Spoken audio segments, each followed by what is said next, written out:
Hi everyone, welcome to Daria Strategy channel. I'm excited to have Teemu, the founder and CEO of Gevulot, as the guest for this interview. Gevulot is building the ZKCloud and leverages ZK proofs and delegates computer tasks to advanced network of hardware operators to enable scalable applications. Teemu, hi, I'm happy to see you and please share some interesting facts about your professional background. Nice to be here as well, and thanks for having me. So I originally got into the Web3 or crypto scene back in 2012. I started a Bitcoin exchange in college called CoinMotion. Nice.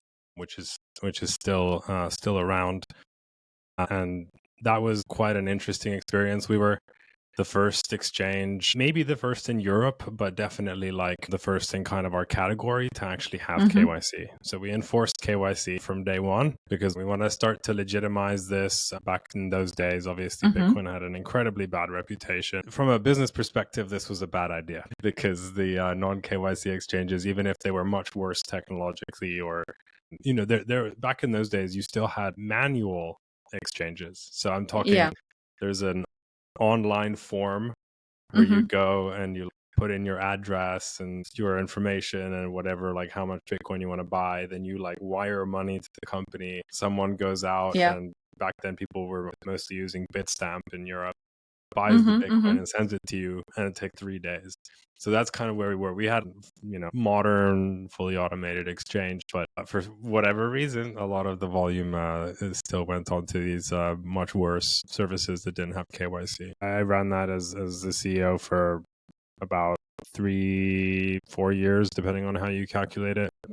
And then we sold it to a competitor. But a funny anecdote from that time, or I don't know, funny, it was kind of depressing at the time, was that about a month after our launch, the police confiscated most of our operating cash from our payment provider.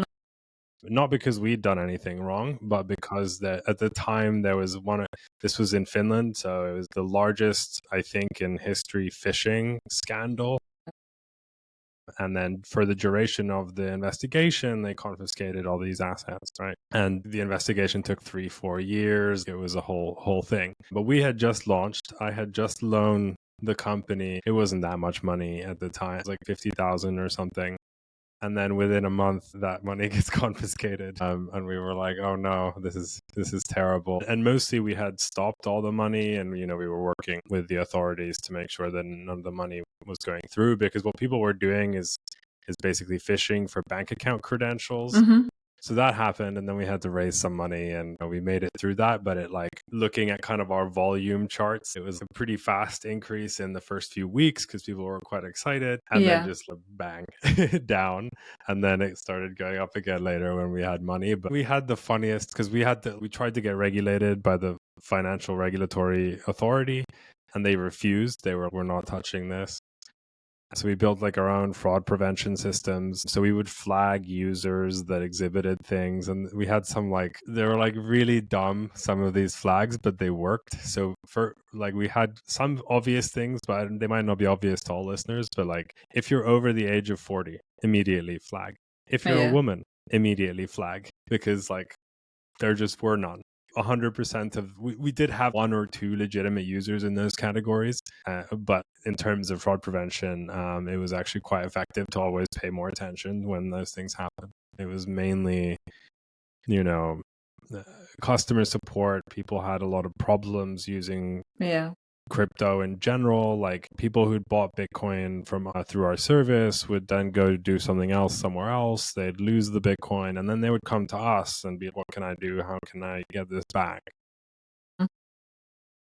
So, and then after that, I had a brief stint. I had a video company, which was sort of, I accidentally ended up in it. As I funded a proof of concept for a friend's video sort of idea, it was basically taking little clips from Twitch. The audience could take a clip of a live stream.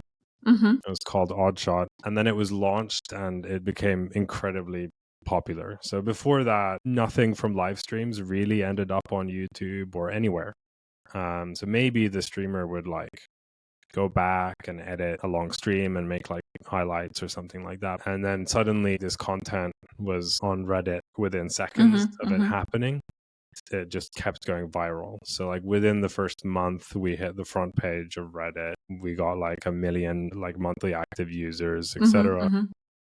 And it grew really quickly. It was explosive growth. And I wasn't involved directly, but I was paying for it. And I was watching our cloud costs just like skyrocket. Yeah.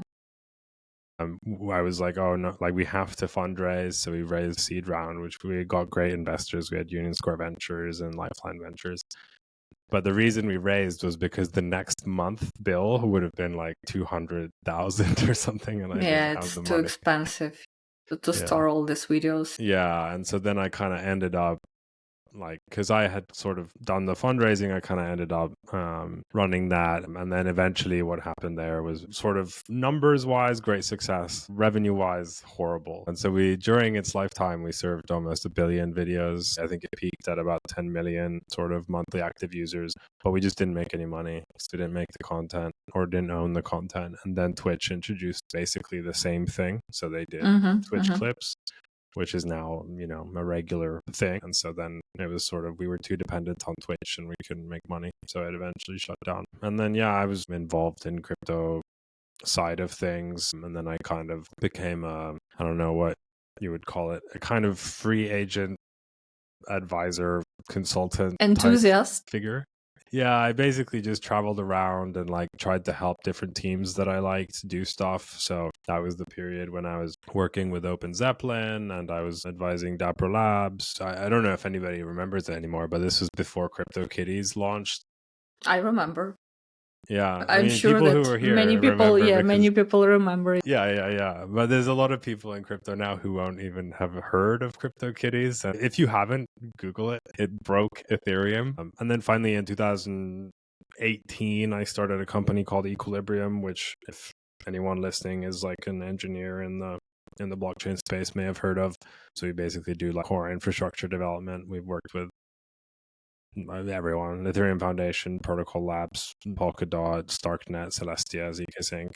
Our thesis with that company, or my thesis, was basically that back then in 2018, the expertise of how to actually like build a blockchain was not, it wasn't like widely available. There were only a couple kind of foundations that really had people like that. The Cosmos ecosystem was kind of like starting to come and and so on. And we set out to kind of build the best team we could to do that and focus on specifically kind of the blockchain itself. So we work on a lot of like full nodes or VMs, compilers, networking stacks, things like that. It now has a venture fund called Equilibrium Ventures, and it has a bunch of sort of side projects. Like we did the first Euro stablecoin that got licensed in Europe, which was membrane financed. It was announced like 2 weeks ago that it was sold to Paxos, and Gevulot, the company, also spun out of Equilibrium. That's like my life up until now. It's comprehensive, and pretty detailed. So thank you very much. How did you decide to launch Gevulot, and like what the idea behind this project? So we worked with a lot of projects that were sort of working with ZK. Like we worked with Starknet since pretty early on. We worked with Alio since like very early on. And we just noticed in terms of ZK rollups, people were starting to think of decentralized sequencing, but no one was really thinking about decentralized proving. And so we just started to explore, brainstorm in that area inside Equilibrium at that point, and started thinking what the dynamics of that market will be, and like what should it look like. And then over quite a long period, so we've effectively been working on this for 2 years plus now. I should give a quick overview of what Gevulot is. So Gevulot is building something we call ZKCloud, or mainnet is going to be called ZKCloud, and it's a decentralized prover network. The idea is that ZK rollups can essentially use it like a cloud, but it's decentralized to generate their proofs. And so there's like a blockchain that handles like all the sort of coordination of it and all the financial side of it. And then there's a whole bunch of like potentially thousands of worker nodes which provide the compute. And so the idea is that everyone who has like a kind of good enough machine to do these things can just plug it into the network and contribute to generating zero knowledge proofs for these rollups. And what right now we're in the process of launching our sort of permissioned but production ready system, which we call Gevulot Firestarter. So we're just trying to serve the ZK rollups and make it really easy for them, where they don't really need to think too much about how they're going to do proof generation. And the main thing there is just being cheap and performant. If we can be cheaper than centralized solutions and comparably performant, then it's kind of obvious for most people. And I think you can, because you can sort of aggregate all this hardware from across the world. And we serve any ZK rollup. So we have a concept of deployment. Can you share about Gevulot's approach to creating decentralized proven infrastructure and its value to the blockchain ecosystem and the world in general? The main point is to make it really cheap. So we have a uniform and dollar pegged cost structure. And what that means is that it doesn't matter what node or what worker the task gets assigned to, it costs you the same. And we make sure that the hardware itself is appropriately sort of, is the right hardware, whatever, has enough CPU cores or has the right GPUs, etc. And so that gives you very predictable cost structure, which we found very early on that a lot of the ZK rollups want. So they don't really want to have this kind of market-based cost structure where like maybe at some point later the cost spikes, and if they then, when a ZK rollup has more transactions per second happening, they need to basically generate more proofs, or their proving takes longer. And so if these things happen at the same time, like they might have these massive spikes in their cost structure. And so they don't really want that. And the other thing that relates to that is also just making the cost structure pegged to USD or pegged to real currency. So you pay in the native token, or in Firestarter, we have Firestarter credits, which are tokens, but they're not trading. Like I wanted to ask you about them. Yeah, and we can go into that in a second. But you pay in the token, and then basically it just changes the amount of the token so that it's always the same in terms of dollars, which also means that it's easy to do like credit card payments or things like that as third-party services. Yeah, and the other thing that we did, which was like quite distinct, is that we have kind of like a pay only for what you use model. So there's a lot of these like AI hardware marketplace things, and most of them are kind of more traditional server rental, like you get the server for a month or something like that. So we don't do that. We have, when you want to run a proving workload, you specify basically the compute resources. I want this much RAM, I want a GPU, I want this kind of GPU, whatever, and then you specify a time, and then you only pay for that sort of combination. Our machines are quite big, and so you'll pay, like if your workload is like, let's say it runs for an hour and it's like half of the machine's resources, so then you pay half of the machine's hourly cost. And that's really nice because you have this kind of fluctuation in how many proofs or how long the proving takes that a lot of projects have, because they're dependent on usage on the end users. And so they both get flexibility where they don't really need to think about like, okay, are they going to have a spike or are they not? Doesn't matter. We'll have excess capacity. Like when you have a spike, like you just make more workloads on Firestarter or in the future ZKCloud, and those get handled. And then you, on the other side, when you don't need to generate that many proofs, you're not actually paying for the hardware. And so right now, mostly, like if you use AWS or something, like you can do sort of like auto scaling and stuff. It's super expensive, but generally what people do is they'll have like a bunch of servers for a specific amount of time, and they'll try to like figure out how many they'll need. They can perfectly calculate what their costs will be at different price points, and it doesn't require them to take any extra actions.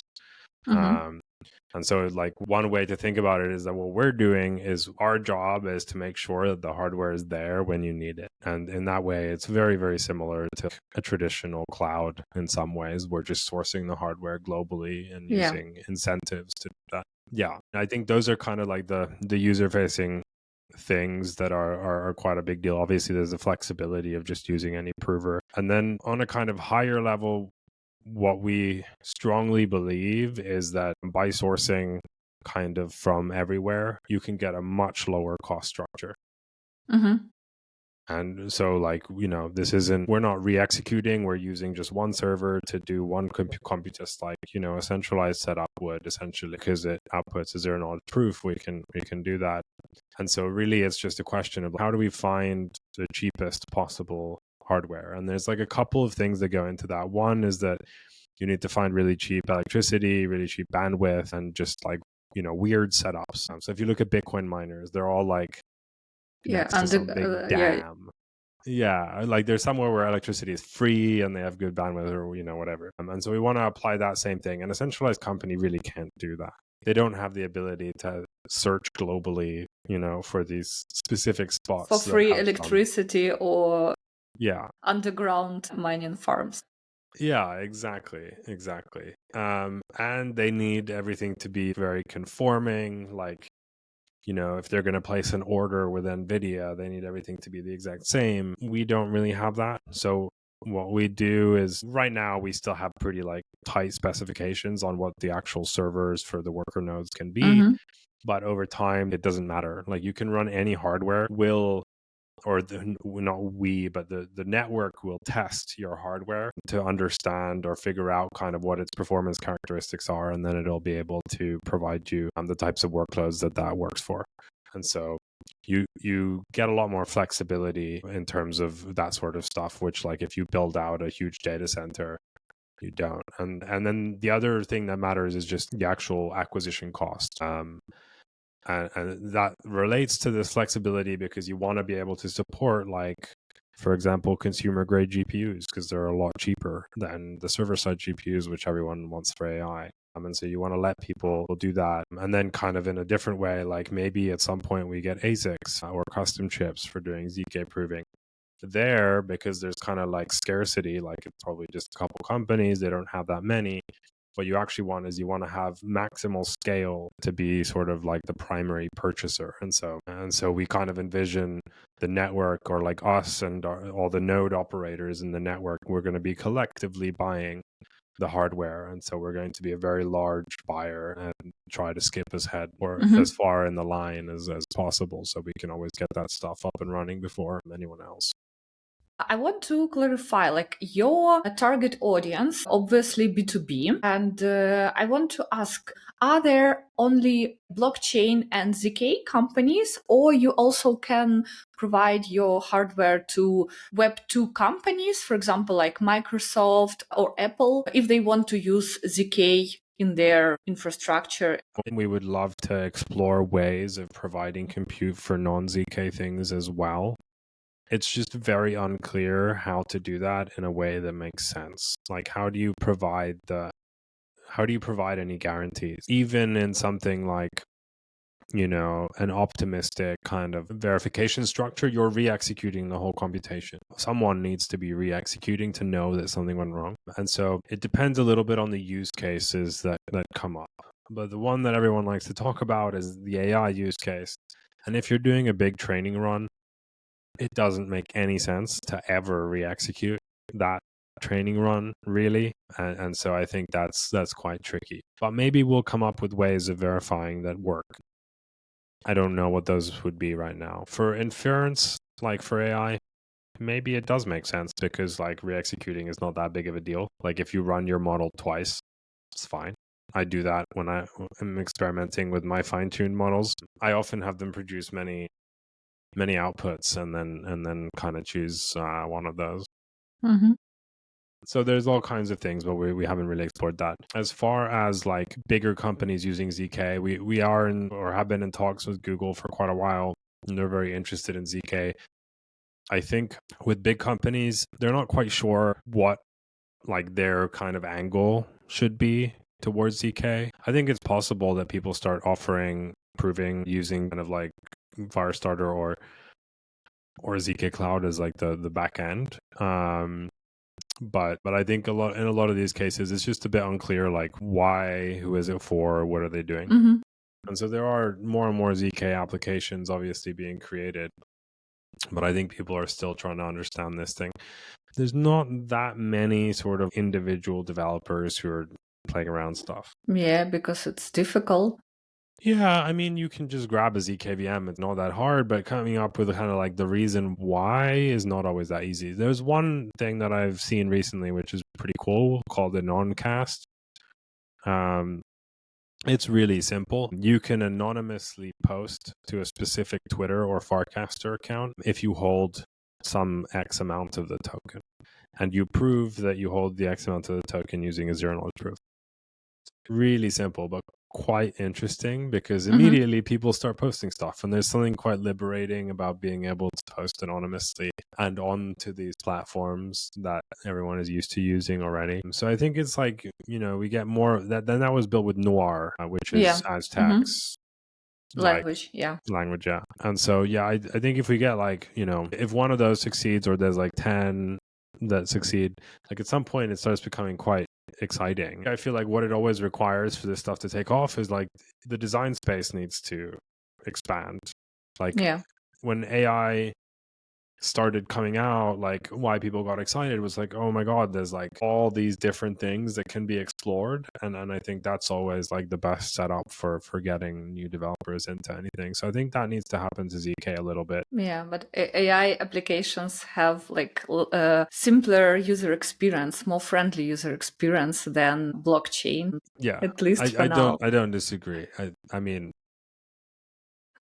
we can get into a very long discussion about blockchain user experience, and like, right it's now, more, I mean, like, AI tools more familiar to users. So, for example, like photo editing, video editing, or I don't know, like working with chats like GPT. So they are very familiar, and like people don't break their habits. They like continue using. Yeah, and people also kind of like intuitively understand what it is, right? Yeah. Like, I think one thing with ZK is that like the magic is always kind of hidden from the user. If you're using Zcash, like you can provide that same user experience without privacy. In fact, without privacy, it's a bad user experience. And so you need to kind of like it's sort of like a hidden characteristic in a way. And so it makes it a little bit harder to kind of explain to people and get them excited about it. But I think that this is also like a crypto thing in general. Like crypto always and probably forevermore has this problem of like I like to use the analogy of like, if crypto documentaries are like some of the most boring documentaries in the world. Actually, they're fairly good, the ones I've seen, but like what do crypto people do? They sit at their computers and type stuff like that's like it's very abstract and like non-fungible. There's like not much you can show, like here's something, right?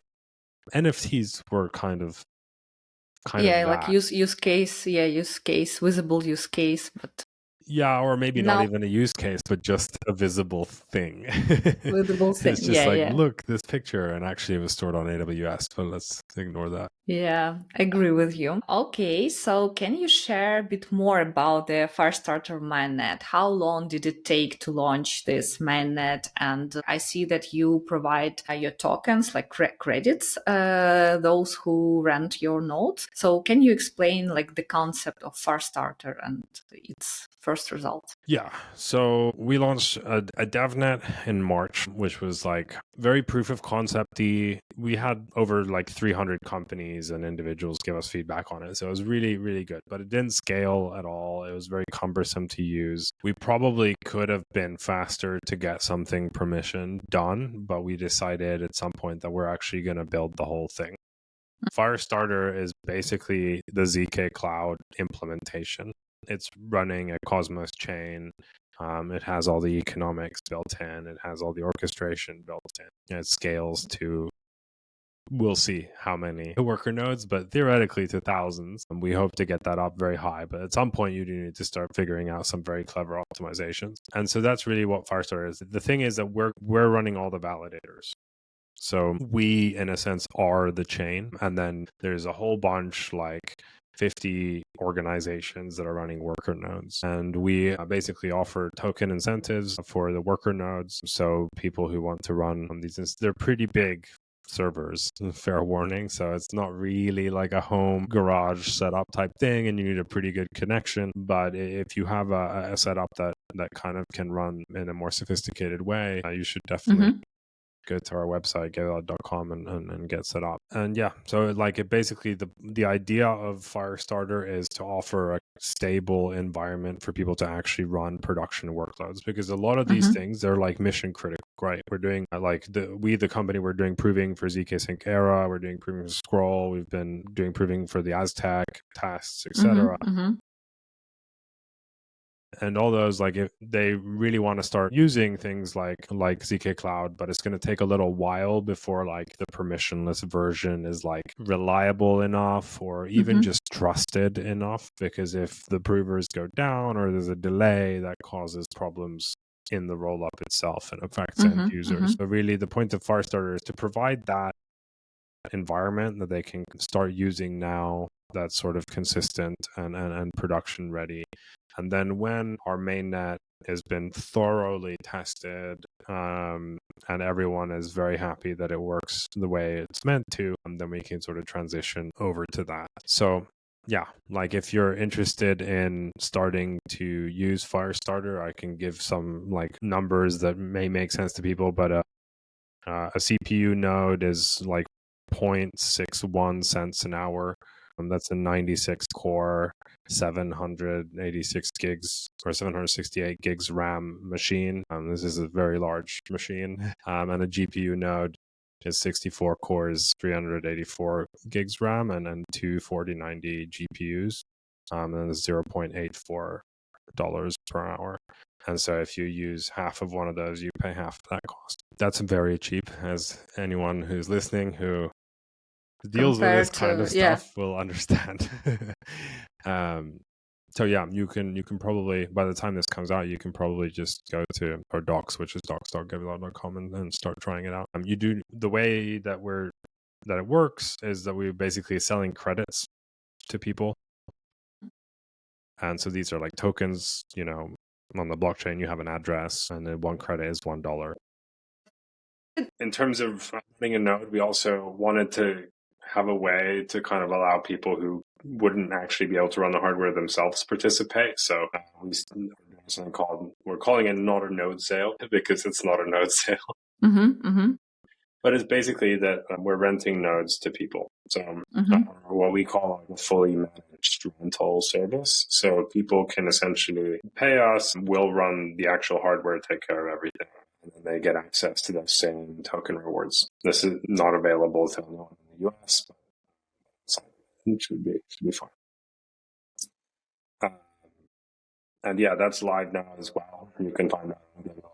And yeah, it allows you to kind of help us bootstrap hardware supply for the network. And I think like there's always, you know, we don't want to be the only hardware provider, but it's fine. We're not even like nearly the largest one. And there's a lot of different organizations running hardware. So we're going to maybe be like 20-35% of the hardware in Firestarter. And then eventually kind of in mainnet, we'll see how that all plays out. But yeah, and this stuff is all sort of very important, because a lot of these proving use cases, they really need a lot of hardware. Like, I don't think people understand how much. Aztec's next ProverNet test requires something like 1,001. So they're proving entire epochs in one go. So it's a lot of proofs. And I don't remember what the TPS was, but like 4 TPS or something. So not like, I mean, that's quite a lot if you look at like L2B, like most ZK rollups are doing like 1 to 3, but like not like a crazy amount. And proving an epoch requires at those TPS levels like 1,100 agents. And each agent needs to have 32 cores. So you can do like a quick calculation. This is, hundreds of machines. Same thing on the Scroll side. When they launched and they had a big spike in activity, I think they had like 700 GPU machines, and it wasn't enough. Mm-hmm. These are very large kind of clusters that are needed, and so we really need to get enough hardware in because we are looking to onboard all of these. And then also have 30-40% excess capacity. To be able to actually onboard and withstand spikes and things like that. So it's a big effort, but at least it's easier to do this way than it would be if we were a centralized company, because we would need a massive operational team and like 100 million to build this out. How can you help developers to improve their developer experience using Firestarter? I think the one way that it like helps developers is if you're testing out something, or you want to just like try something quickly, it's very easy. Like, for example, we'll have pre-deployed provers for like SP1 and RISC-0 and things like that. So you'll just be able to run those workloads for like almost no. And so that'll be very, very simple for like a developer just trying things out. But I think the main goal and focus really is to kind of help the ZK rollups in general. Same with ZK co-processors, other types of ZK use cases where sort of server-side proving is needed.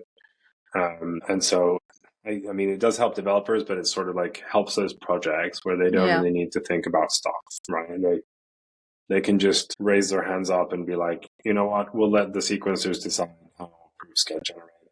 The sequencers can just automatically use Gevulot, for example, in the backend. Mm-hmm. Like you provide infrastructure to infrastructure companies who became the basis for products for end users and developers. Yeah, I mean, it's really similar to like Amazon Web Services in many ways, right? Like there's companies that build products for companies that use AWS on the back end. It's sort of a similar, and I think that type of sort of stack or market structure is inevitably going to emerge, right? So let's talk about business side. I know that at the beginning of the year, you raised 8 million in seed funding. So what the plan for this money? Yeah, so we raised, I think, about 8.5 in 2 rounds, because the first round was just kind of the seed round. We were spinning to just get it done. So there's some great folks in there, but we didn't really get everyone we wanted. And the second round we did was like, okay, let's get all the roll-ups, let's get all the validators and all these types of folks as well. And so we have some fantastic investors from all those categories. Mostly the money has been spent on just building. Like we're a pretty small team. We're, I think, 12 people now, and I think we're going to launch mainnet without raising any additional funding, which is also very in line with our kind of general attitude towards things. Like we don't really want to raise 100 million and then be forced to launch at a 2 billion valuation or something like that. Like we're probably going to launch at a very, very reasonable valuation, because our cap table is very light. And so we don't need to do that. And I feel like we're in a moment in time where we're starting to go back to kind of the ICO era a little bit. Yeah. And there's all these criticisms. Yeah, there's all these criticisms of ICOs. And yeah, there was a lot of like bad stuff, but conceptually, I think it's fantastic. Like maybe the ICOs happened a bit too early. Like maybe we shouldn't all give money like in the tens of millions or hundreds of millions to projects which just put out a piece of paper, like that's like just based on a white paper, that's maybe not the right time. I think like the whole point of crypto in some sense is like financial inclusion and removing traditional boundaries or barriers for people to get access to financial instruments and assets. And so like there's some middle ground there, which is probably optimal, that we're trying to find, right? So we have VCs, but we don't have that much. We're trying to get to like a launch stage. I mean, the node sale allows you to participate now at like depending on how you calculate it.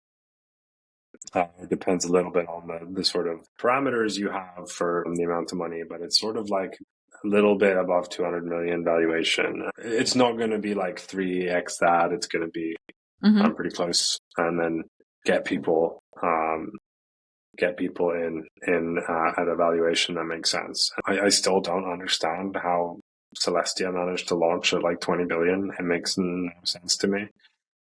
I sold the airdrop immediately when I got it. But yeah, I think this way is better, right? It's maybe a little bit more risky, and if you've raised, 200 million, like a lot of these ZK rollups have raised hundreds of millions. Yes. We know. You don't take we know risks. all of them. Yeah, then you don't take risks. But if you haven't, then you I think can do that. We'll see how it goes. But that's kind of the idea. I want to ask you the question I asked Sylv from Haile. I know that you and many other companies joined ZkBoost Consortium. So what was the idea? And is it about collaboration, partnership, competition? What's going on in this ZkBoost Consortium? Yeah, so we didn't join it. We started it. It was our kind of our thing, and then we got everyone else involved. But really, the starting thought of the ZkBoost Consortium was just that if we're going to have, there's all these different rollups, if there's going to be all kinds of different options for proving and verification, all this stuff, we're going to have a huge amount of integrations to kind of like the same things, and it's going to get very complicated. One thing we noticed immediately is okay, if we go to Polygon and we're like, can you please give us a stable API that never break compatibility with our integration? They'll be like, I don't really care. It's just you guys. But then if it's everyone and we all adhere to the same standard, then the project is much less likely to, or much more likely to make sure that it always works. And so the initial idea is basically just kind of like an abstraction. So you can think of it kind of like a proxy or an API service in between that abstracts away proving that. So it's like a connector or an adapter. I don't know what the right word is. We're still looking for terminology. And so we're working on that. It's a little bit slow because we're super busy all the time, and we, need to get the first kind of version done and then have a discussion with everyone. Should be and so on. But that's kind of where it started. I think going forward, we would also, this is sort of my personal hope, I would also hope that it becomes, now that we kind of have everyone in the same, it's kind of it's kind of an amorphous object right now, but at least we have everyone kind of coordinating on something. It would, I think, be really good to try to use that in other ways as well. And because one thing I think the overall sort of ZK space has done quite poorly is just communicating in general. Yeah. And so I think it would be helpful to have kind of a clear voice that is sort of neutral by default, biased towards ZK because of the people that are involved, but neutral by default in relation to all those, that tries to just raise awareness in general. Especially on the roll-up side, I think the next year or two is going to be aggressive improvement, and growth depends on how you're measuring it, because who knows, we might be in a bear market, TVLs might be down, but in terms of actually performance and improvement in the underlying technology, it's going to be very aggressive. So in general, the ZK industry, I think, is in a position where research has progressed immensely, but implementations are dragging behind. And that's because everyone has been trying to get their first implementation done, and it's a big job. Launching a roll-up is the same as launching a blockchain. Yeah. And so I think that's, and I think that stuff will accelerate a lot. And we should sort of be raising awareness of that. We need kind of a mouthpiece for the ZK industry in a way, because in some ways we are not, when I say we, I mean sort of ZK rollups and ZK more broadly, competing with optimistic. So we need to have a voice that pushes back on that side. Ideally, we get all the optimistic rollups to become ZK rollups. That would be great. We need an avenue to discuss how all these things are going to interoperate. I think interoperability like the UX, rollups basically broke UX. ZK rollups are the best position to fix it because they don't have crazy 1 week withdrawal windows. So in terms of interoperability between different ZK rollups, they can actually come up with something that works very well. Optimistic rollups is going to be way more difficult because if you imagine that you have all these 7-day sort of dispute windows for each rollup, and then you have a lot of things going across these rollups, and then there's like a reorg on Ethereum, the whole thing is going to blow up. And so I think for interoperability, ZK kind of is the only way. You just need forums which bring projects together to try to figure that out. And I think the ZkBoost Consortium could kind of move into these types of directions. I don't know how it will end up going, but certainly now that it's there, like we started it, but we're not like, there's like 44 companies. We're not going to be in any way able to like control it or something. We need to come up with all kinds of ground rules for how things happen. But certainly I think it makes sense to use kind of the collective marketing muscle and the collective expertise in all these companies to try to move the whole space forward. So that's kind of like the ZkBoost vision that I have, but maybe other people have different ones. I'm sure that all the participants have like pretty similar visions. Okay, thank you very much. What is your plan for the next year, maybe, or maybe next decade? Decade would be hard because it does seem like, you know, we might have a singularity before a decade is up, and so I don't really see the point in planning too much beyond that. And even in terms of like anything, like company building, development, like anything more than a year out feels a bit premature because it may be that by the time you've built the thing that you thought you needed, there's an AI that does the thing. Like it's pretty difficult to plan. Yeah, like the time period for planning, I think is gone a lot shorter. It's very exciting, but I that's kind of like the way you see it. Like one way to sort of really emphasize this point is like if I was some startup that had just raised a bunch of money, like let's say I'd done one of these like 100 million rounds, I wouldn't necessarily go out and hire 400 engineers. Might turn out to be a bad idea. But on a 1-year time frame, like really, so now Firestarter is launching, probably launched if it's not launched by the time this comes out, then something has gone horribly wrong, but it should be out. And then next step is testnet. So we take the same Firestarter implementation, we spin up a new chain, and then we take external companies and people as validators. So it's really just testing out the Cosmos chain itself, making sure that runs properly. We have fairly aggressive sort of block times and parameters, so we need to make sure all that works really well. That will probably happen within the next 2 months. Like we have other networks running that we use for testing. We're basically just going to do the same thing. It's more of a coordination problem. And there's things we just need to test out on testnets, like upgrades and permissionless and things like that. And then mainnet launch. So that's kind of going to be the big one, targeting kind of Q1 or end of Q1 for mainnet launch. And the mainnet is probably going to launch in a way where it's not initially going to have prover incentives, because we need to make sure that all the sort of pieces work before we add incentives in, because there's until all those pieces definitely work, it's possible that someone is able to kind of extract tokens without doing anything. And then we'll kind of slowly turn prover incentives on and then take it from there. Yeah. And at some point, I would imagine that once prover incentives are on, some provers just start, or some hardware just starts joining the network. And then once there's enough hardware there, we can start migrating from Firestarter once everyone is happy that it's stable. I think that a lot of the next year is just going to be sort of orchestrating all of this. The other thing that's going to be happening is we're going to be testing with all the sort of RAS providers. So we have integrations with Polygon CDK, with ZK Stack from ZKsync, Scroll SDK, etc.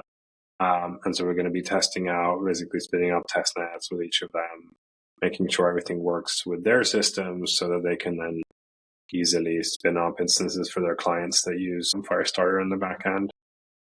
So in a very practical sense, that's what we're going to be doing. And then after mainnet is out, I think it's really just about sort of continuous iterative Improvements.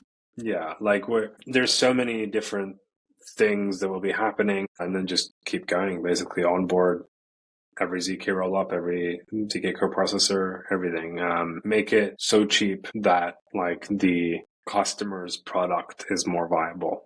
Like ZK rollups are not the cheapest right now. Yeah. Proving costs are a fairly significant portion of that. There's also DA and then verification and other stuff. Verification is kind of a function of Ethereum gas cost. DA is going to get a lot cheaper as Ethereum improves or people use alt DA. Proving is like kind of a little bit fixed. And so we bring that down and try to make it much cheaper to do these things. And if we do that successfully, then I think we end up in a world where like most of the proving in the whole industry is done on ZKCloud, and that allows us to keep driving costs lower and lower and lower.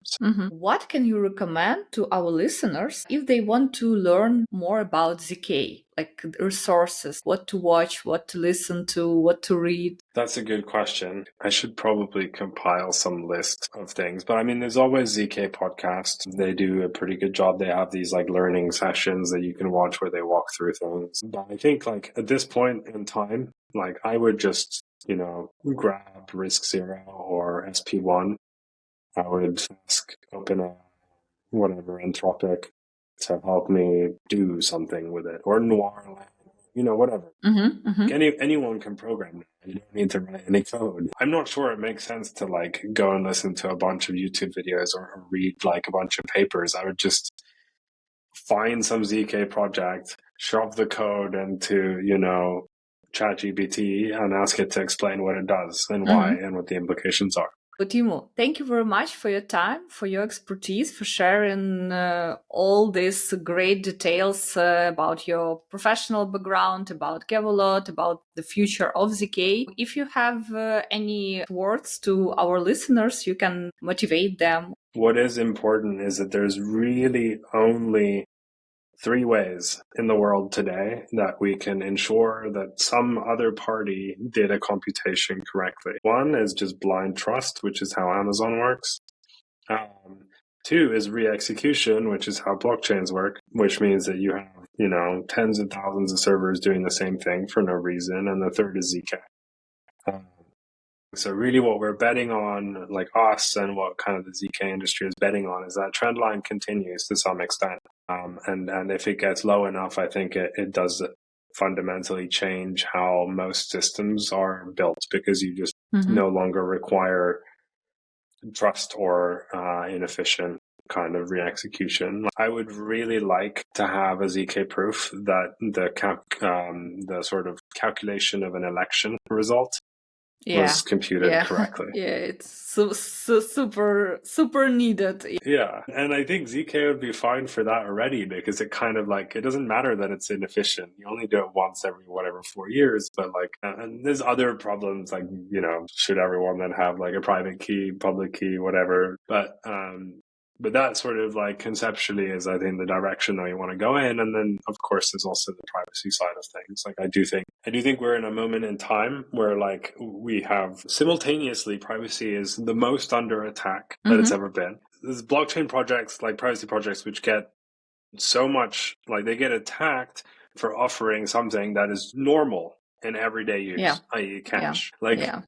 There's really no argument against privacy as long as we have cash. Like that makes no sense. At the same time, we have, I think, a window of opportunity. Like there is a change in the geopolitical kind of structure right now. Yeah. Which is probably the best time to try to kind of regain ground and get back. I don't want to say rights, because I'm not sure we like explicitly lost rights, but it's certainly going in that direction. Yeah, implement new technologies that can help us keep our privacy. Yeah, I want the internet to be able to function as a coherent unit outside of any individual government's control.